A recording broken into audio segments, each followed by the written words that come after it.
రావణుడు అమితోత్సాహంలో ఉన్నాడు. కాళికి బలిగా పెట్టిన రామలక్ష్మణులు తలలతో మైరావణుడు ఏ క్షణానైనా తన దగ్గరికి రావచ్చని అతడు ఎదురు చూస్తున్నాడు. తలలు వంచుకుని విచారంగా నిలబడి ఉన్న వానరసేనకు ఒక పక్కగా విభీషణుడు నిలబడి ఉన్నాడు. రావణుడు అతన్ని గుర్తించి, ఔరా తమ్ముడు విభీషణ, ఆ తలల మాంసం రుచి చూసేందుకైనా త్వరగా లంకానగరం చేరుకో అంటూ 4 యోజనాల దూరం వినిపించేంత బిగ్గరగా అరిచాడు.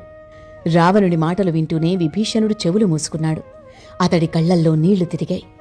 జాంబవంతుడు చేతులెత్తి వానరులతో, అదిగో చూడండి, హనుమంతుడు వస్తున్నాడు, ఇక విచారం మానండి అన్నాడు. అది చూసిన రావణుడు ఉన్మాదిలా అరిచి వానరసేన మీద కోపంతో యుద్ధానికి బయలుదేరాడు. వానరసేనకు రాక్షససేనకు యుద్ధం ఆరంభమైంది. రావణుడు ఆ శక్తిని విభీషణుడిపై విసిరే లోపల లక్ష్మణుడు రావణుణ్ణి బాణవర్షంలో ముంచెత్తాడు. రావణుడు లక్ష్మణుడితో, విభీషణుడికి అడ్డం వచ్చావు కనుక ఈ శక్తిని నీమీదే వేస్తాను అంటూ ఆ శక్తిని లక్ష్మణుడి మీదనే ప్రయోగించాడు.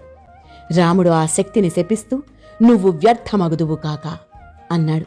అయినా అది సూటిగా లక్ష్మణుడి రొమ్ములో తాకింది. రాముడు తన విల్లెక్కుపెట్టి రావణుడిపై బాణాలు ప్రయోగించాడు. రామరావణ యుద్ధంలో ఒక లోటు కనపడింది. రావణుడు రథం మీద ఉండి యుద్ధం చేస్తున్నాడు. రాముడు నేల మీద నిలబడి యుద్ధం చేస్తున్నాడు.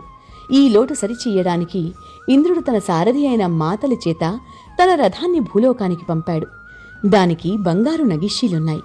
మాతలి ఆ రథాన్ని తీసుకుని రాముడి వద్దకు వచ్చి, రాముడా, నీకు విజయం కోరుతూ దేవేంద్రుడు ఈ రథాన్ని నీకు పంపాడు. ఇప్పుడు నువ్వు దీనిమీద ఎక్కి రావణుణ్ణి చంపు అన్నాడు. ఆ వెంటనే రాముడు విజృంభించి రావణుడి మీద వివిధాస్త్రాలు ప్రయోగించసాగాడు.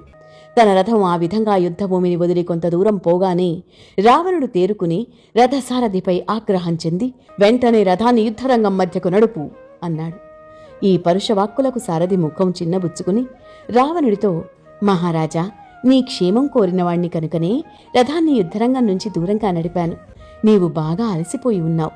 ఇప్పుడేం చెయ్యమని ఆజ్ఞ అన్నాడు. సారథి ఇలా అనగానే రావణుడు అతని రాజభక్తికి సమయస్ఫూర్తికి మెచ్చి, నేను అలసి ఉన్నానని సంశయించక రథాన్ని అతడికేసి తీసుకుపో అన్నాడు. ఆ సమయంలో రాముడు బాగా అలసిపోయి రావణుడితో యుద్ధం చేసే శక్తి లేని స్థితిలో ఉన్నాడు. రామరావణ యుద్ధం చూడవచ్చిన దేవతలతో పాటు వారిలో ఉన్న అగస్త్య మహర్షి రాముణ్ణి గమనించాడు. ఆదిత్య హృదయం అను స్తోత్రము పరమ పవిత్రమైంది. రఘురామ, ఈ క్షణమునే నీవు రావణుణ్ణి వధింపగలవు అని రాముడికి ఆదిత్య హృదయం బోధించి అగస్త్య మహర్షి తన స్థానమునకు వెళ్ళిపోయాడు. రాముడు ఆ స్తోత్రాన్ని 3 సార్లు జపించి ఇనుమడించిన బలోత్సాహాలతో విల్లంబులు చేతపట్టి రావణునితో యుద్ధం చేసేందుకు ముందుకు వెళ్ళాడు.